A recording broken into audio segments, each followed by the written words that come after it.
অবশ্যই অবশ্যই অবশ্যই অবশ্যই, তা না হলে তো আমার সে ওই মেয়েটার সাথে বসেও কথা বলছে যে তুমি আমার সাজানো গুছানো সংসারটা নষ্ট করো না।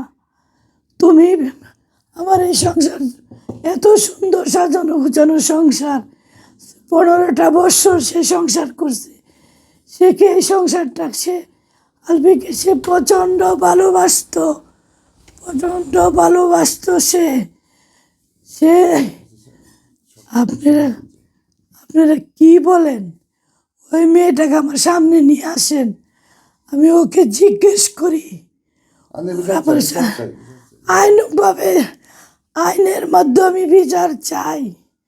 আইন আইন যেভাবে বিচার করবে, এটা ইমিগ্রেশন থেকে সে কিভাবে বের হয়ে আসছে তার, আমি তো মামলা কালকে করে আসছি, তাহলে সে বের হইলো কিভাবে? সে তাহলে পুলিশ কি করলো, প্রশাসন কি করলো, প্রধানমন্ত্রী প্রশাসন কি করলো? আমাকে বলেন আপনারা, প্রধানমন্ত্রী প্রশাসন কি করলো? তাহলে ইমিগ্রেশনের পুলিশ কি জানতেছে না? আমি তো জানি না, টাকার কাছে তো সব বিক্রি হয়ে যাচ্ছে, আমার এই কথাটাও টাকার কাছে বিক্রি হয়ে যাবে। আমি আর কিছু বলতে পারছি না বাবার, আমি আর কিছু ওর মাকে বলছে তোমার মা নানার বাড়িতে বেড়াতে গেছে, ওরা ওইভাবে ট্রেনিং দিচ্ছে। ওরা বলছে আমি কালকে নিয়ে আসতে চাইছিলাম, বলছে বাবা আমাকে নিয়ে যাবে তারপর যাব।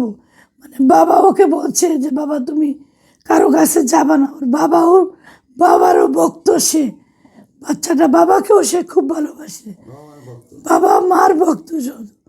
সে বাবা বলছে যে বাবার কথা কোনো সময় ফেলে না, বাবাকে সে অনেক ভয় পায়, মাকেও সে অনেক ভয় পায়, এবং মার কথা ছাড়া সে কারো কথা কিছুই বলবে না।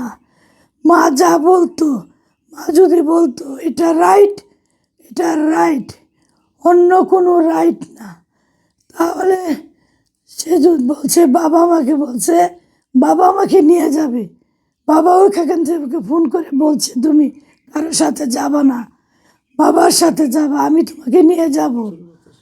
সে ওই কথাটাই বলছে, আর কোনো কথা সে বলে। আর কি বলবো রে বাবা।